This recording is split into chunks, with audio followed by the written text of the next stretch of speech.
Rodale's $139 million plan targets 10 million organic acres by 2030.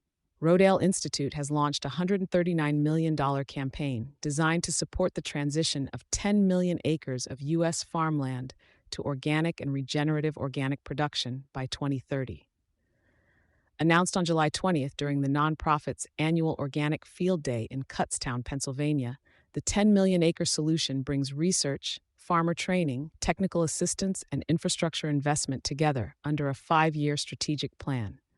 The scale of the target reflects both market demand and a practical challenge for the agricultural sector.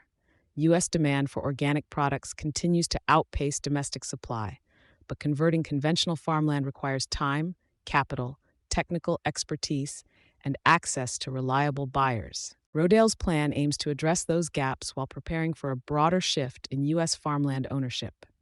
More than 95 million acres are expected to change hands in the coming decades, creating a potential decision point for how that land will be financed, operated, and managed. Farmer support will be central to the 10 million acre goal.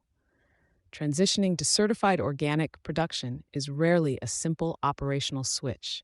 The certification process can take several years, leaving farmers to manage new production requirements and potentially higher costs before gaining full access to organic price premiums.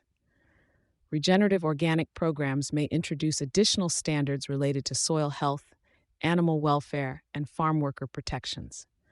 Requirements vary by certification and program, making practical guidance especially important for producers assessing whether the model fits their land, crops, and financial position. Rodale plans to combine its agricultural research with direct consulting, education, and demonstration programs. By 2030, the organization aims to educate 100,000 farmers, agricultural professionals, and consumers. It also intends to expand its public reach to 100 million people. Those figures indicate that the campaign extends beyond acreage conversion.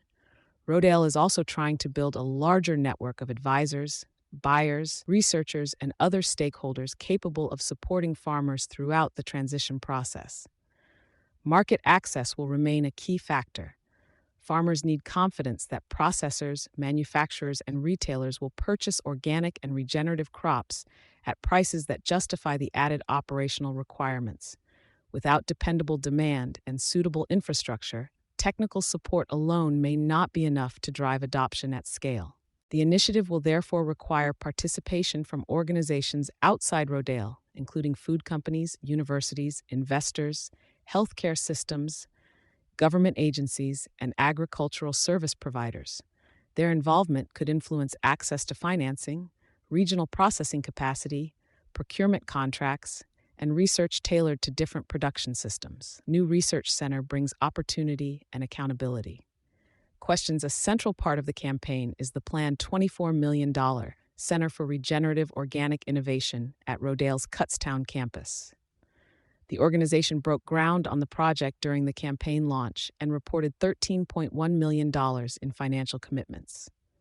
The project will convert the Siegfried Barn, built in 1819, into an education and collaboration center for farmers, researchers, food businesses, universities, and other agricultural groups. The facility is intended to help move research into commercial practice.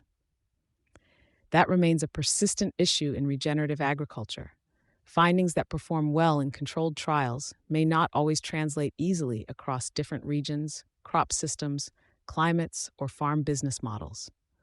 Rodale currently has 33 active research projects and 16 doctoral-level scientists.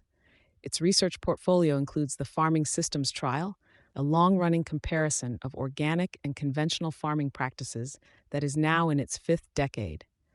Under the new strategic plan, the Institute intends to conduct 10 long-term research trials by 2030.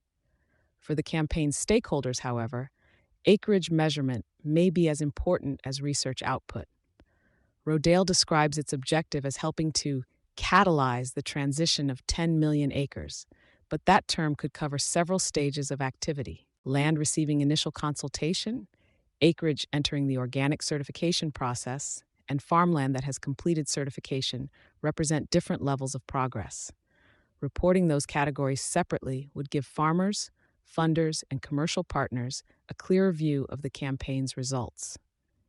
Other useful indicators could include farmer retention, changes in farm profitability, secured purchasing agreements, and the amount of acreage that remains under organic or regenerative management after receiving support.